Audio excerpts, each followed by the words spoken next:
Support for this show, Politics Done Right, comes from politicsdoneright.com, publishers of How to Make America Utopia, Take Away the Economy from Those Who Rigged It, As I See It, Class Warfare, The Only Resort to Right-Wing Doom, It's Worth It, How to Talk to Your Right-Wing Relatives, Friends, and Neighbors, and other books written by Egberto, Willies.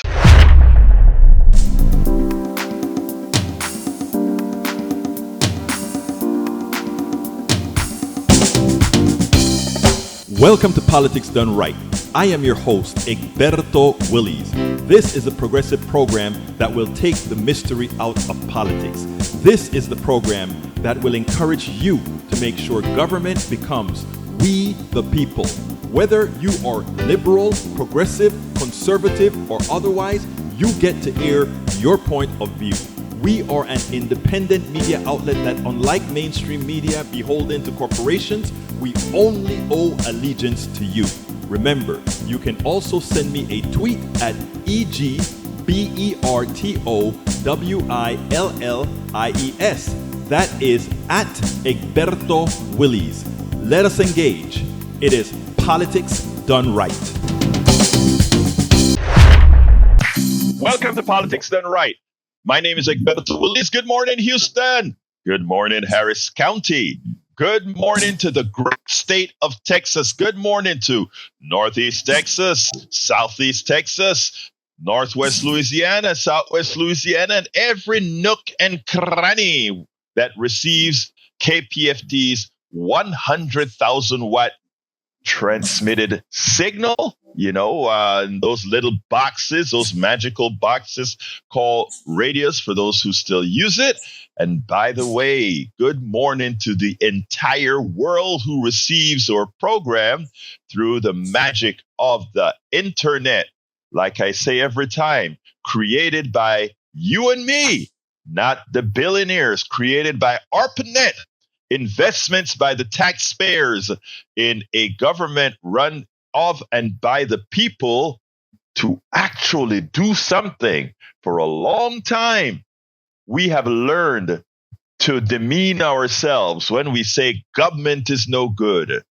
You know, folks, if we say government is no good, we're saying we are no good. Remember that. We have to have pride in we the people. And having pride in we the people mean being we the government, we the ones who govern ourselves, we the people. We have to get back into the frame of reference where it is we the people.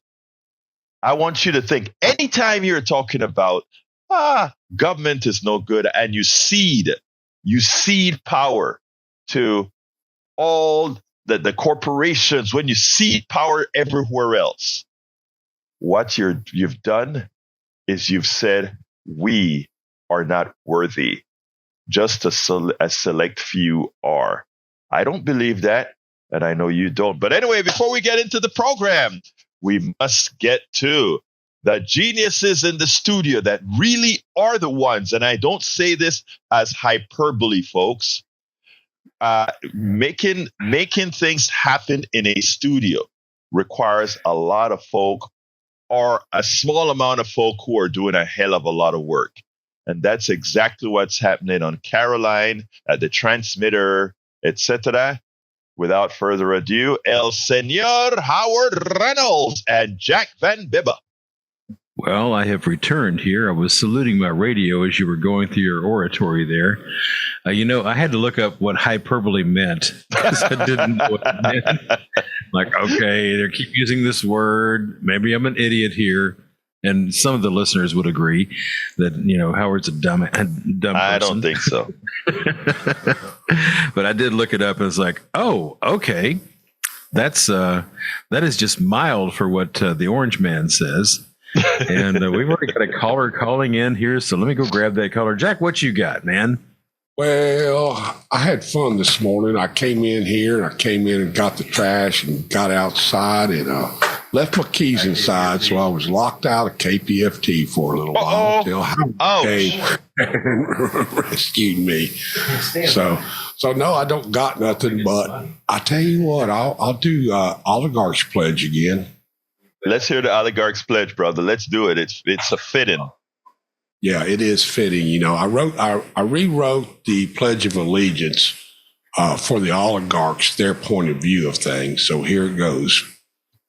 I pledge allegiance to the corporations of the United Empire of America and to the economy for which it enslaves all peoples, demonizes and devalues them, passes the profit to the elite 1% with punishment and tyranny for the poor.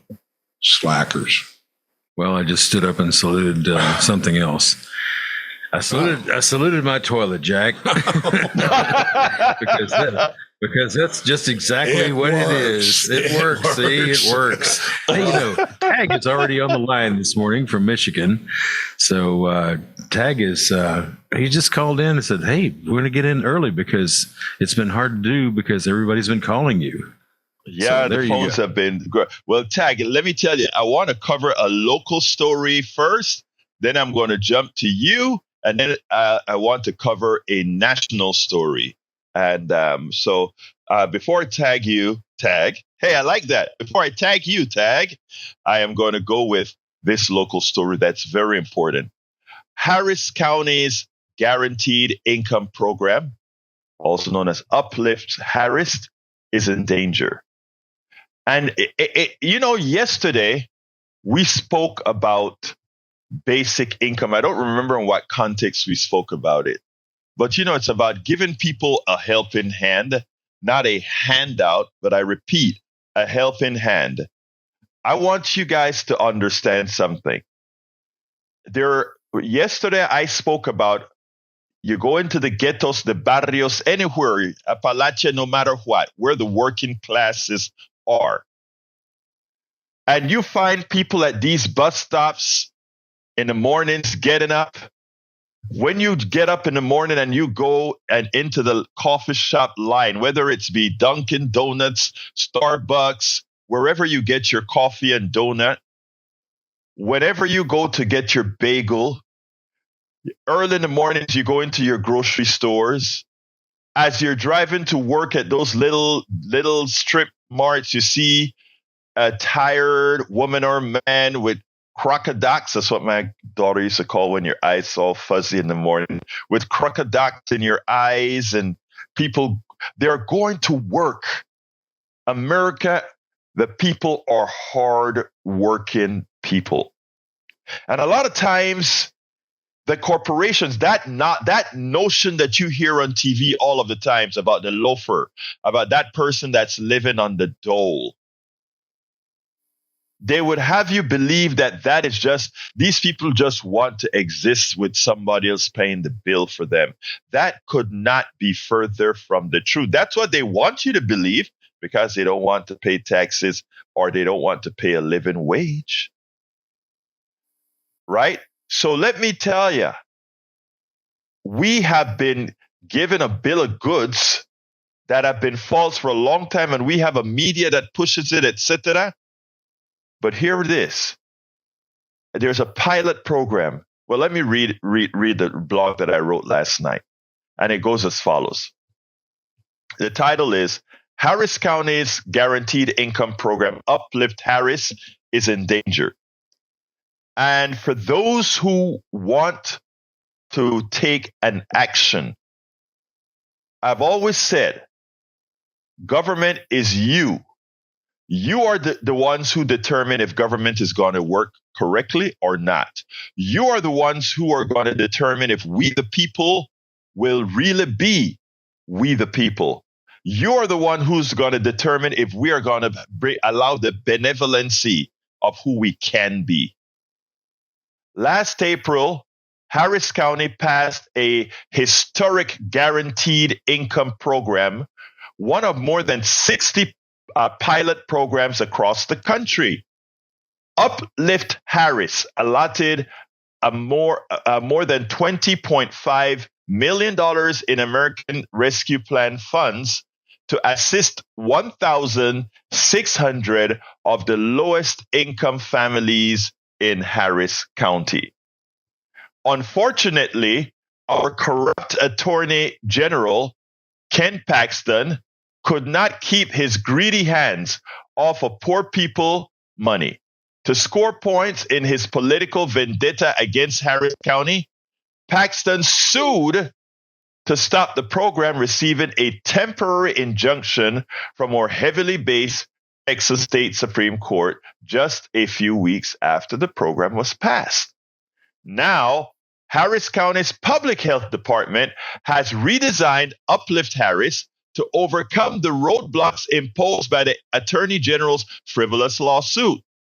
Though the newly designed plan doesn't provide the complete flexibility that struggling families deserve, it still provides a vital hand up to the 1,600 families that have already been selected so they can more easily afford rent, electricity, groceries, medical bill, and other essential needs. This reworked program is the better option of two recommendations before Harris County Commissioner's Court.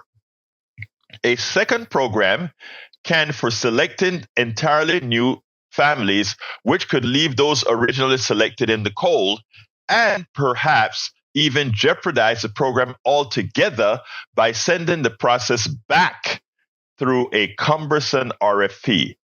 This second option would also completely redo the applicant pool, yanking back assistance from people who were already promised funds under the old program.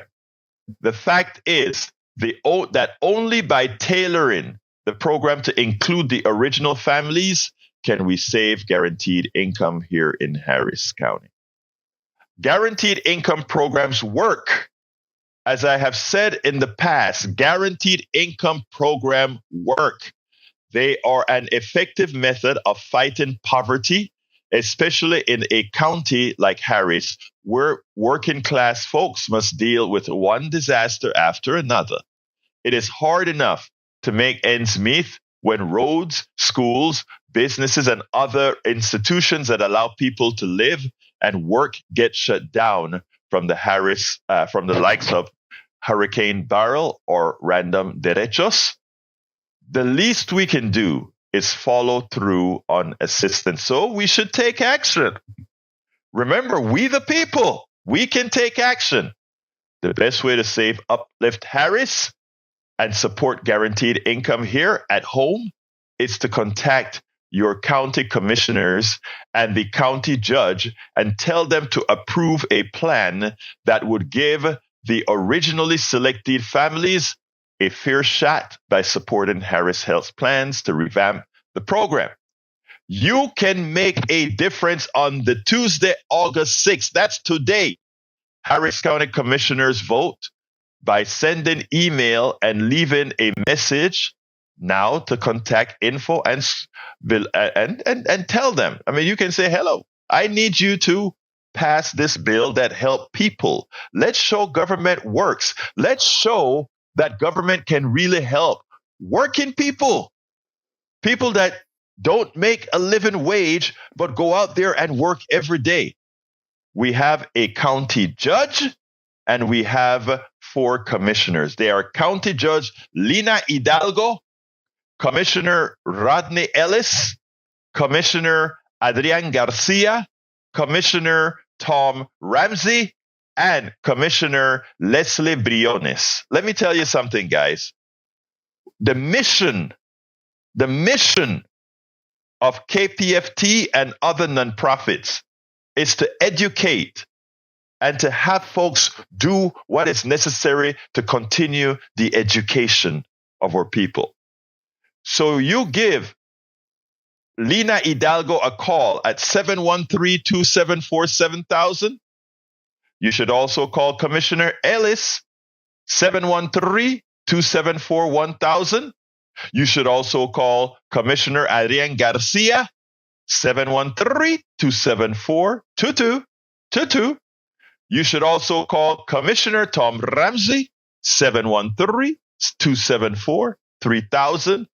You can also call 832-927-444 for Commissioner Leslie Briones. And by the way, on the blog, And you can find info at politicsdoneright.com/newsletter to find out what we're talking about here. politicsdoneright.com/newsletter, and click on, well, I shouldn't just say this or that, but again, contact Commissioner's Court in Harris County. Speak to every single commissioner and say, I want to educate you on serving the people. I want to educate you on serving the people. That is what we are all about, serving the people. Judge Hidalgo's email is judgehidalgo@harriscountytx.gov. Commissioner Rodney Ellis's email address is COMM_Ellis@cp1.hctx.net. The email for Adrian Garcia is commissioner@pct2.hctx.net. The email for Tom Ramsey, Commissioner Tom Ramsey, is pct3@pct3.com. And the email for Commissioner Leslie Briones is services@hcp4.net. They're voting on this today. Let's help our fellow people. That is what we are here for, to make a difference. Whenever people say government doesn't work, it means you doesn't work. You want to work? Let's make sure government works. All right. With that, let's go to Brother Tag. Good morning, Egberto. Good morning, sir. How are you doing this morning? Great, thank you.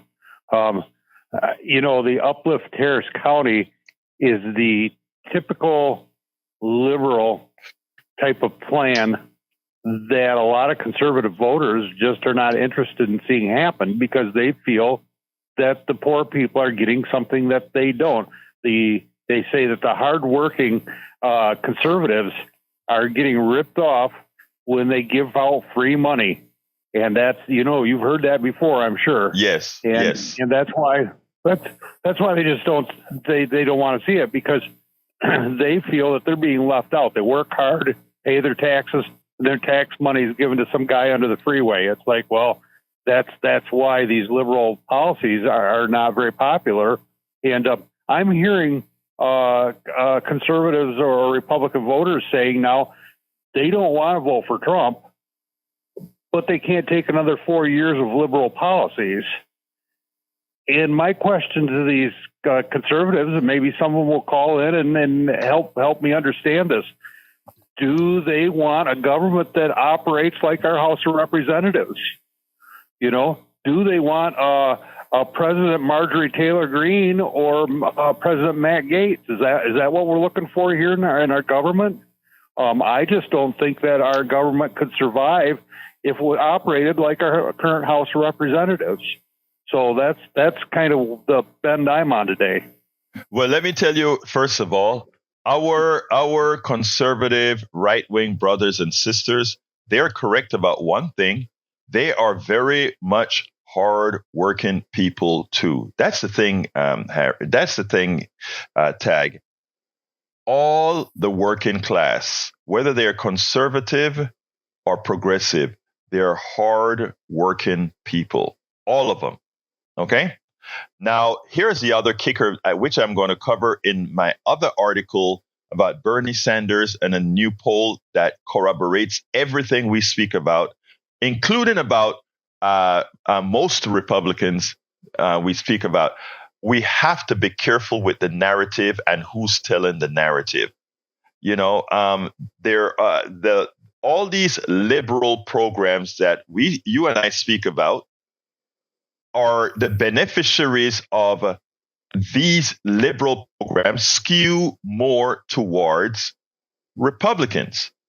They're the ones taking more advantage of these programs than our progressives or liberals. They're the ones that get the most. So while their government, while their churches, while these other entities speak up against these programs, speak up about the liberals and the progressives, it is they who depend on it more. If you take a look at Alabama, Mississippi, and all these other states, they're the ones that benefit most from these federal programs. And they're the ones, as I mentioned yesterday, that their governors starve more so than necessary. So, Tag, thank you for that. I need to go to Brother Joe at the bus stop. So keep listening. I think you're going to like the second topic when I get to it. All right, brother? Thanks, Egberto. Have a good day. You have a wonderful day. Brother Joe at the bus stop. Come on in. Joe, are you there? Maybe he's going on the bus. Let's put him on hold and go to Art. Maybe he's boarding the bus. Because I think he boards the bus here in Kingwood. Let's go to Art. Come on in, Art. Hey, thanks for taking my call. Yeah, that what was that program called again? It's called it is called Uplift Harris. Uplift, yeah. Yeah, I remember when that first started out, and they picked the poorest zip codes, I believe. Yes. I forget what they were. They made sure everyone there was a legal resident. So there were some stipulations, and I thought it was a good thing. And when Paxton did that to take it away, I was like, come on, man. I mean, these people they're working. They're not, trying to bleed the government. They're not, welfare, dads or moms or whatever you want to call it.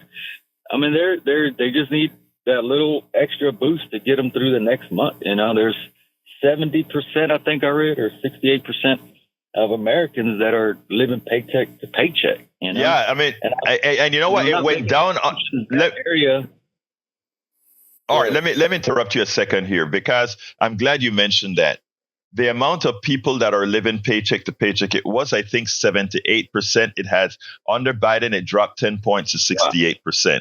It's so sad, the state that we're in. But continue, my brother. Sorry to interrupt you. No, it's fine. And my mom, she's one of those. She works for Spring Branch ISD. She works in the cafeteria. Recently had knee surgery, and I see her account, and it's check to check. If it wasn't for me and maybe some family members, it'd be really tough for her. And she's not the only one. There's thousands of people that could use that extra boost. And that was just a dirty move with Paxton. I don't know what maybe he already assumes they're not going to vote for him, so it doesn't bother him any. I mean, it's not going to fill his, they don't care. Look at Mississippi. Art, they don't care. Mississippi is a very red state from a voting point of view, and the people in Mississippi are dirt poor in the aggregate. The poorest state in the country, I think, next to West Virginia. All right. And if you take a look at, we're not talking, you can't even call it racism, right? Because if you look at, a large percentage of the black folks are poor in Mississippi. But guess what else? A large percentage of the white folks are poor in Mississippi. So, and the people who vote these folks in Mississippi are mostly white Republicans. And they're the ones that are on the dole as well, right? Not every kind of welfare there is. The numbers are out there. But these people don't care about them. They just have them fooled into believing that somehow what's wrong with them is because those other people are getting welfare, not realizing that they're all getting welfare. Not when I say all, I mean a large percentage, of course, in these areas. So we have to be cognizant of that. And Art, thank you for bringing up the story about your own mother. You can actually feel it. You can actually see it. And most Americans can feel it and see it. That is how powerful ideology is. Ideology allows you to see something bad happening. And just because of what's been pumped into your head, you don't do what you know is required to be done. Finish up for me, Art. No, that'd be it. Thank you. Everyone have a good day. Wait. Yeah, go ahead. If you bought a generator, the FEMA website, disaster assistance, if you bought a generator during the hurricane, right. I believe there's a reimbursement program. Yes, there is. That's a local thing that that everyone can use some of the help on. But anyways, stop at your red lights. Everyone be safe. Thank you. Thank you, Brother Art. Appreciate you. Let's see if Joe is still there or not. Otherwise, we'll hang up and let him call back. Let's see if Joe is still on the line. Joe, are you there? Joe. Okay, we probably lost Joe. So let's go ahead and go to Brother Donald. Hey, good morning, Egberto. How are you today? Good morning, my brother. Talk to me. Okay, when you were a little kid, what'd you want to be when you grew up? Oh, man, so many things. At first, I wanted to be an astronaut because remember when the Apollo 11 hit the moon, we sat down on those grainy pictures in black and white at home in my little house in Panama. And man, I wanted to be an astronaut. Then after that, I was always a crazy guy blowing stuff up at the house. I wanted to be an aerospace engineer, then a mechanical engineer. And then I became a mechanical engineer. That is good. Okay. Now, kids nowadays, you know, they want to be a boy or girl, whatever they want to be when they grow up. And people go, okay, or they want to be a dog. Now, dogs hate cats, but if your kid wants to be a dog and acts like a dog and people play into that, put a plate of cat poop in front of that dog. The kid that wants to be a dog, he don't eat it and he don't want to be a dog. That's the silliness. It is weird that y'all throw the weird word around. That's the new catchphrase. But anyways, that's weird. People that want to change little kids to this, that, and the other, hey, whatever. But what is the best state in the union to you right now? What would you say is the best state? Wow. You know, I've never thought about answering that question. That's a good question. And I don't want to give an answer on false premises. Think about it tomorrow. Yes. Think about it and you just figure it out and let's see what the cost of living is. But yeah, a hand up and a handout is two different things. Exactly. The reason they're balking at it right now is because everything is politically driven. This is not good-natured human people being humans. And look, I've got marks on myself, and I've had to work in corporations because corporations provide insurance. When you got babies' mamas, you can't afford $200 or $300 a week in insurance. And you learn, just like I learned with Cobra, it's going to cost you almost $2,000 a month to carry your insurances over when you go independent to do something. But what we don't want to do is health care for everybody so that this guy can have a business, take care of all of his tax shelters, make all this money, have all these assets at the end of it. He needs to get a job with a corporation. Everybody has the opportunity. Sometimes one person has to work at the corporation for the benefits, and the other person can do what they want to help the family unit, or you have to live together. These are sacrifices you have to make if you want to succeed in life. But I don't think people. Donald, let me stop you there. I want to tackle two things, okay, that you said, and I want you to stay on the line with me here because you bring up some very important points. And here's what's interesting. You're an interesting MAGA brother because you're so progressive without probably accepting that you're progressive. And at the same time, you have some arcane thoughts that make me want to say, I got to come have some coffee so I can slap you around a little bit because you're my brother. And let me explain. This stuff about you were trying to allude onto the trans thing. Okay. And I understand where you were trying to go. In other words, you can't get up and say, today I feel like being a boy or I feel like being a girl. Let's first give some proportionality here. And it's as follows, Donald. So hear me good. Have you ever met a trans person? Oh, hell, I used to have a buddy. His name's Goose. And like I said, when I went to... But wait.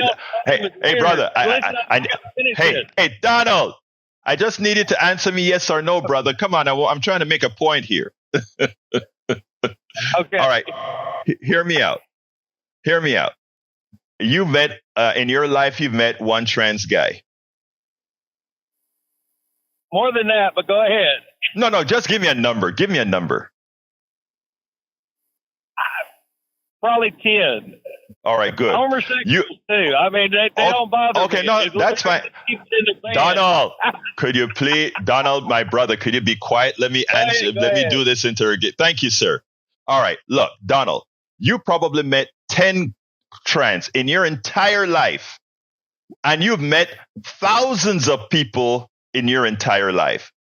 The trans thing is very insulated. It's an insulated kind of thing that's been made a story to prop people up. Look, all of us have, there's always in a group of a whole group, things that are kind of non-standard in the group, in the view of the group.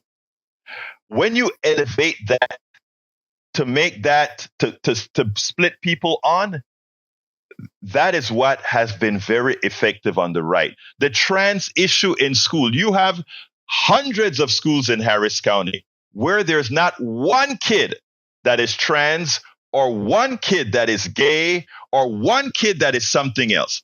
But by elevating that and concentrating on something that doesn't have an effect on 99% of the rest of us, we take our eye off the ball. Now, in the same time that you have used that trans issue to be upset about, right? And by the way, for that trans person, there is something happening there biologically and otherwise chemically in their bodies that you and I don't have any experience with. And that's why empathy is so important, that instead of just coming out and say something like, you're not supposed to be that way. That's it. We're making people crazy. Look at the Olympics. Look at everything else as how the vast majority of people are. Let's not concentrate on these things that don't affect most of us. That's where we got to go. So that's number one. Number one, I wanted to kind of slap you around on that one, brother. I love you, but I still want to slap you around on that one. Now let's go ahead. Let's go ahead for the second item. Here's what you said. And by the way, I am going through that personally as well, because when I formed Willies Computer Software Company, I did the insurance, and I started out like $1,000 a month. Eventually, and with a $10,000 deductible, eventually paying for my own private insurance. And I've never been without insurance, health insurance, that is. Eventually, it reached a point where we're paying over I think it was like $2,000 and change a month with a $10,000 deductible, which means I was giving away $24,000 plus $34,000 before we ever got a penny from the healthcare company. $34,000. So eventually, my wife decided, who has lupus, it's a chronic condition, said, you know what? I can go out there and drive a bus for the school district so that I can continue doing what I'm doing here. And she does the bus a few hours a week. Now, what I'm saying is that is a decision we should never have had to make. That affects me personally. That affects every American, that when you say we have to make a sacrifice and work for a corporation, we have to go into that private corporation and work to make our family work, as opposed to saying open a pizza shop or do something else. Our economic system is a fraud because it forces me to do something that ain't necessarily natural. And what I am saying, you are saying, Donald, is imagine if we had Medicare for all. We would have choices. We wouldn't have to be forced to go to corporation A or B. We could form it ourselves. We could decide to go to corporation C. But what we've done is, by relegating health insurance to corporations, we've made ourselves slaves to them. Because we have to do these things just to get insurance, health care, to be able to survive. So in effect, that's a progressive message you also gave. Donald, my phones are filling up. I got to go. But, we talk every day. All right? All right, later. Thank you, brother. Good as all always. Right. Super, bye. Take care, brother. Let's a new caller. Let's go to David from San Francisco. Come on in, David. Oh, morning, Ernesto. Yeah, I'm not a new caller. I've called 4 or 5 times, I think, at least. Oh, okay. I didn't know which David. It said David's from San Francisco, so I said, let me go ahead and jump to David. Come on in, brother. Yeah, well, I appreciate it. Yeah, I was going to look at it from the angle of in the 1980s, I was interested in going to med school. And so I started and happened to read the student newspaper at that med school. And they were exposing that these big insurance companies were getting involved in buying up hospitals.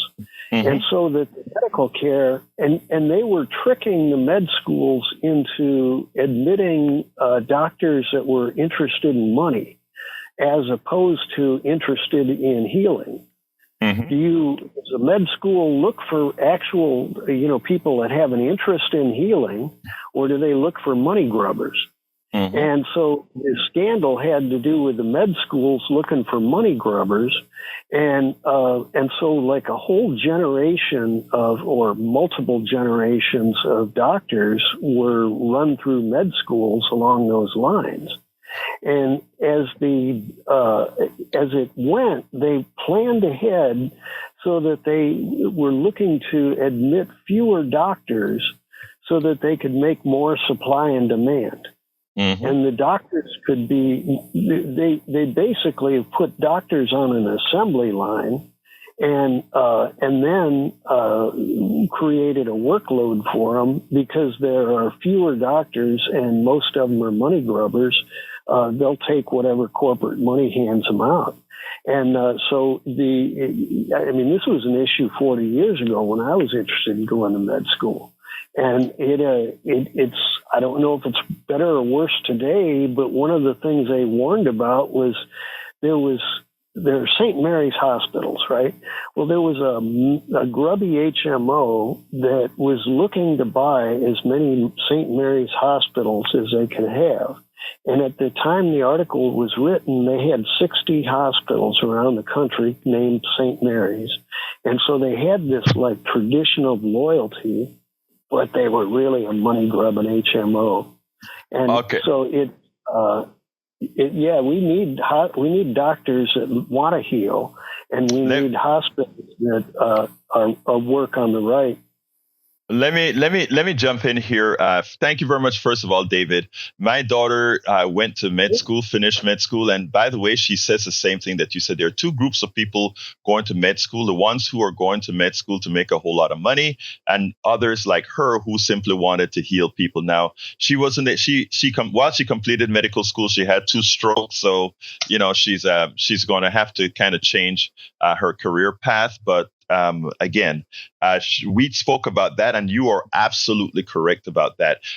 We have turned over our healthcare system to the corporatocracy, the oligarchy, and in doing so, we don't have a healthcare system. We have a system that cares more about capital than you. You are just a form of getting money for these people. We'll go through that another time, David, because my phones are filled up, and it looks like I'm not going to get to the other subject. So thank you so kindly for making your point, sir. Let's go to Joni. Come on in, Joni. Good morning, Egberto. Good morning. 2 things. The first one being the healthcare issue. So in developed nations, this has been repeated so many times.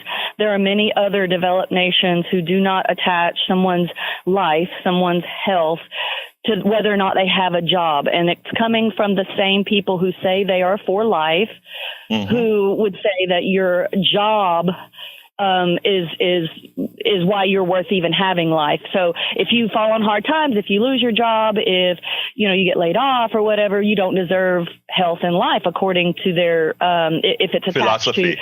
Attached to. Yes, that's the therefore of it, the logical conclusion to that. Number one. And then to the trans issue, and this is, it's hard to give the soundbite, but I'll try. So we know that plastic is an estrogenizing substance, and we have now down in the depths of the ocean, all the way across the globe, we've got minute pieces of plastic. They've done studies in India where the size of male genitals are shrinking over the course of the last 30 plus years because of the extra they've correlated it with the plastics in our culture. So it's okay to let Formosa plastics or whatever plastics dump things into the atmosphere, and we keep using plastics, got put in our, food supply, all that. So number one, that might be an issue that's playing into more and more people having gender dysphoria. Number one. Number two, we have, I think there could be a psychological component too, cultural psychological component where maybe nature would have it where maybe we should slow down our breeding a little bit so that we don't kill ourselves and everything else off. Anyway, that's all I got to say. Thank you very much for those words, Joni. You have a great day, sister. All right, let's go to let's see, Denny. Come on, Denny.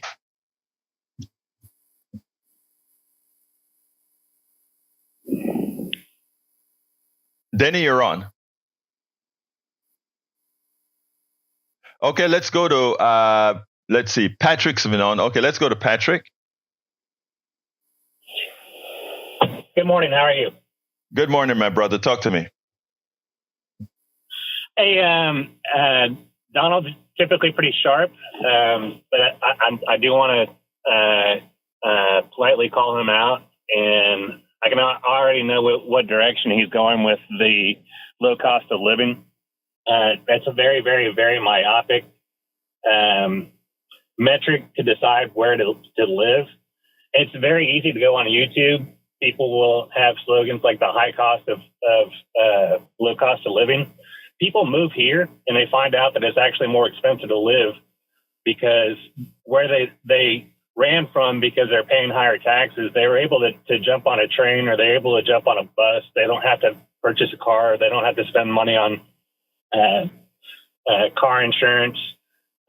Typically, flood insurance, or not flood insurance, but homeowners insurance is a little bit less expensive in those areas as well because crime rates are actually lower because of the money spent on social services. They also find out that it's harder to find upper level services here because once people quote unquote graduate into a life that affords them a little bit more, they leave here because they are surrounded by people that have it very, very difficult, and they don't have the infrastructure here that they can in other places.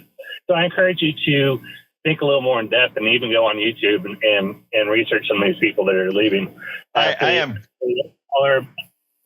Thank you, Patrick. I'm glad that you said that. In other words, certain costs can seem very cheap initially until you find out all the other costs. New York City is considered a very expensive city, but because you don't need a car and you can you can take the subway anywhere and you can do a whole lot of things with street. I mean, there are a whole lot of advantages that take away that isn't immediately seen. So thank you for bringing that up. And someday we should do a show on that as far as what city is really cheaper to live in. Again, when you talk about healthcare here in Houston, if you don't consider the quality of life from healthcare, then you're missing the point as well. Patrick, I'm filled up. Got to go to some other calls, my brother. Okay. Have a great day. Thank you. Thank you, sir. Before I get to the other calls, I'm going to go to Johnny next, but I want to salute Eric Hayes from, I think, Atascocita, Kingwood, Allison Dreams. I don't remember where you're from. We also, in the chat, we have Melanie Keelan from Barcelona, Spain. And we have Billy, Allison, Irwin, I think, from Houston. Thank you very much for being here in the chat. And for anyone that I missed, please go ahead and drop your name at the bottom so I can call you out. Let's go to Brother Johnny, line number 3.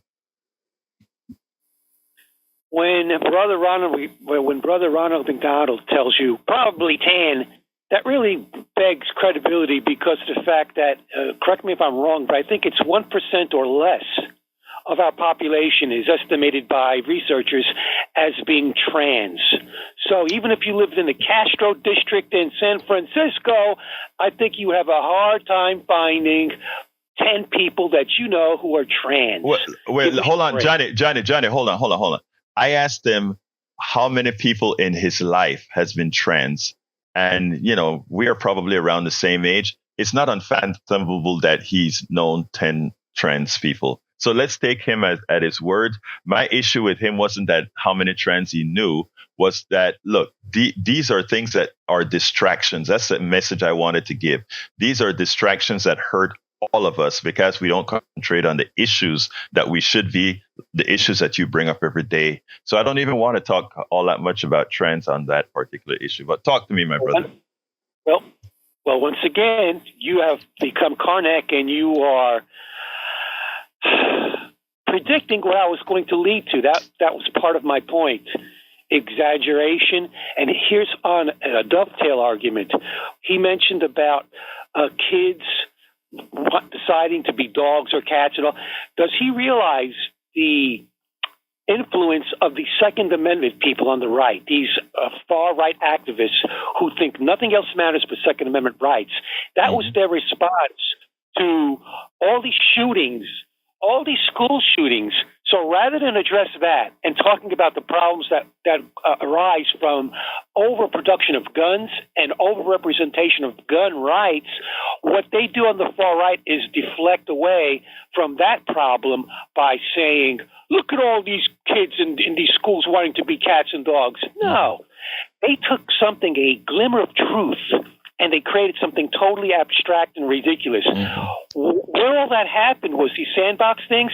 That was one or two teachers who, realizing that when children get scared, when there's an intrusion into the school with a gunman, a right-wing gun nut, what they did was to help their children. They had the idea to put a sandbox with kitty litter in the closet where they put their coats, the coat closet in the back of the classroom, so their children could relieve themselves rather than hold it in and make a mess of themselves while they're hiding for their very lives.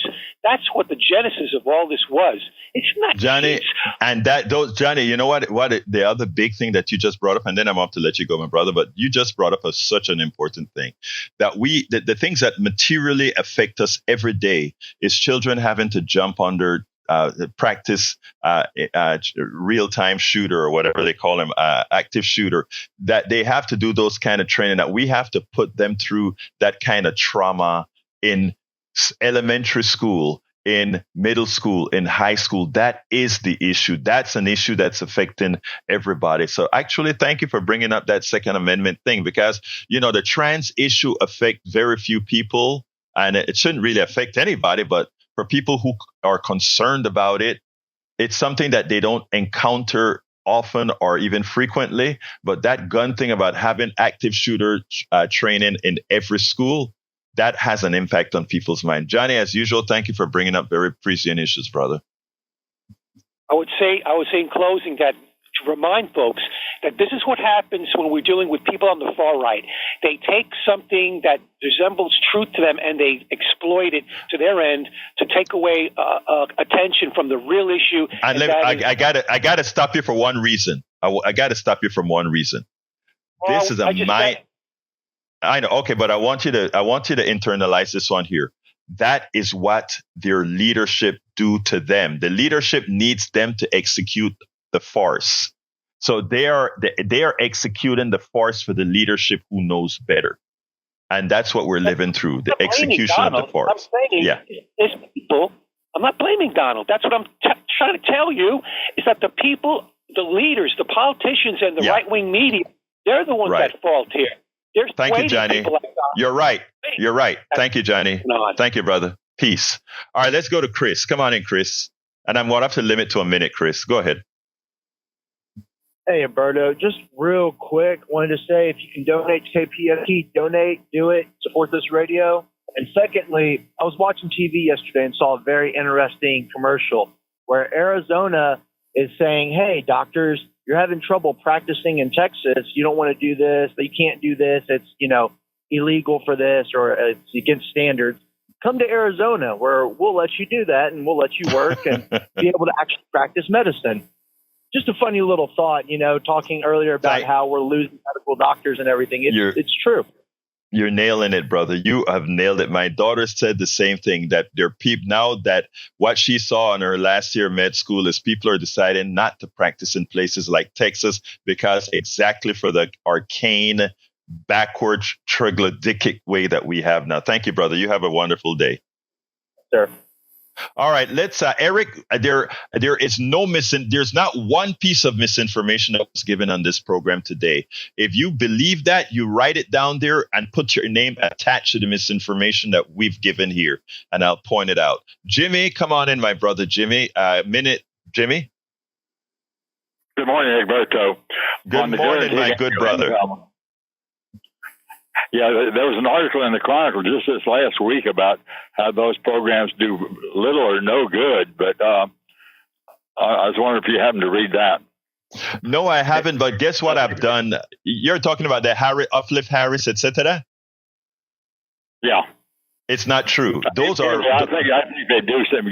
I think they do some good. Not commend Rodney Ellis for sponsoring that program. Let me answer you, Jimmy. Let me answer you. Okay. Because I know this stuff. I go to conferences every year where I speak to progressive activists over and over again. And what we do is we don't depend on what you feel. We depend on studies. We depend on science.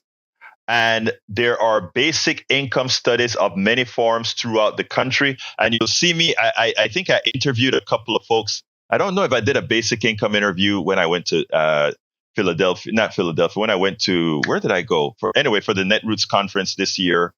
But I have 2 consecutive years where I did a basic income interview with pilot programs all over the country. They work. They uplift people. People move forward with it. And then after they built themselves up, they wean themselves off of the basic income program. I mean, it's basic income. Ideally, you'd never have to wean yourself off of it because it's a basic income. But these programs had a start and stop. So we had to do it. So they work. Anybody that tells you otherwise, Jimmy, they're lying to you. And that article, I haven't read it, but it would be a lying article that bent the data.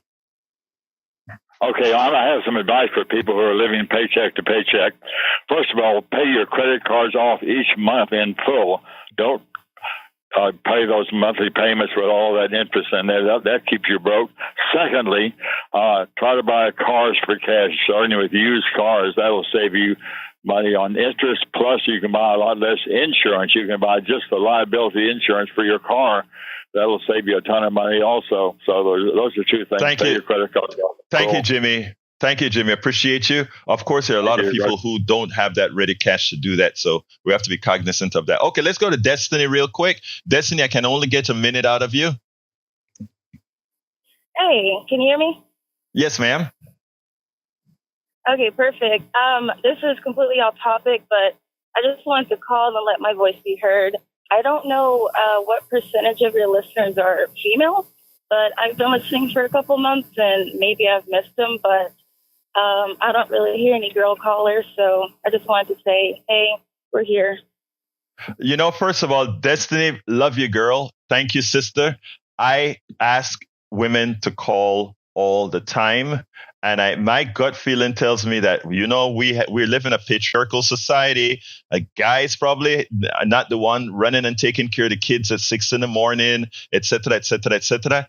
Thank you for saying that. And women, please start calling more often. Destiny is absolutely right. Joni just called. Joni is a woman. And we get Moses and we get a few others that call, but not as frequently as the guys. So you are so right, Destiny. And thank you for pointing that out. And I hope some women are listening to you. All right. Thank you. You guys have a good day. You too, Destiny. All right. Let's go to Brian. Come on in, Brian. Real quick. 1 minute. I'm out of time. Yeah. First off, the last active school shooter was a transgender person that was black, and she wrote a manifesto about killing white people. So don't blame Second Amendment rights on people that have lost their mind and is crazy. Okay, let's stop. Brian, it doesn't matter if the person was black, white, trans, or otherwise, but most active shooters are not black and trans, okay? That's a statement of fact. Yeah, so just pointing out that it's no, they're not. But that's not the point, Brian. The point is, if we didn't have the loose gun laws, we wouldn't have that. But I got to go to Don. Brian, I love you, man, but that statement just sort of got to me. Yeah, I'm going to go into the Second Amendment. because that's something you rarely talk about because apparently you don't know anything about it. I read the entire Constitution and I know it very well. Thank you very much. Yeah, so have I. I'm going to go into it. All right, look, let's do that another day, Brian. I got to go to Don. Come on in, Don. Berto? Yes, you're on, Don. You were just, your statement that you never presented anything false on there, and I've kind of been following you for a couple of months and doing some of my own fact checking as it were. But just today alone, it's New Mexico that's trying to lure medical people from local Texas, not Arizona. And that last guy that was just on there, that trans shooter, that was not a black man. That was a white girl. And she was trans. She's the one, I think that took place in Tennessee, was it? No, I think it happened here in Texas at the church, isn't it? It was a school. It was a school. She shot 2 or 3 adults and 2 or 3 children. I think she killed 6 people. Okay. No, okay, but the person was trying to say that I was given misinformation. That's what he was trying to say. I don't think he was talking about the callers. Yeah, he was wrong because he was saying that was a black trans, and that's not true. Okay, anyway, I hear you, Don. I hadn't heard of a black trans doing anything about shooting up or whatever. But Don, I'm out of time, so please call a little bit earlier the next time. But I got to jump to the studio right now. Thank you for being here, my brother. Go ahead, studio. Come on in. Oh, here we are. Good morning, Egberto. And Jack, I don't have anything. Here, go ahead, Jack. Well, I was thinking about the trans issue, and these young people that want to reassign themselves. In some ways, the medical field could be exploitive in this matter because they're saying they can do it. Just because you can do it doesn't mean you should. Let's take that up the next tomorrow. Let's follow that up. I got to go. But folks, I want to say thank you all. Go ahead real quick. Yeah, I wanted to throw my 2 cents in. Yeah, they're right. That is a distraction. There's not that the trans thing is not that big. It's just a distraction. Thank you, my brother. Anyway, folks, love you all my callers, all my listeners, all my chatters. We didn't get to all the subjects. politicsandright.com/newsletter is where it's at. politicsandright.com/newsletter. My name is Egberto Willies. This is Politics Done Right. And you guys know how I end this baby. I am what? Out. Support for this show, Politics Done Right, comes from politicsandright.com, publishers of How to Make America Utopia, Take Away the Economy from Those Who Rigged It. As I See It, Class Warfare, The Only Resort to Right-Wing Doom. It's Worth It, How to Talk to Your Right-Wing Relatives, Friends, and Neighbors, and other books written by Egberto Willies.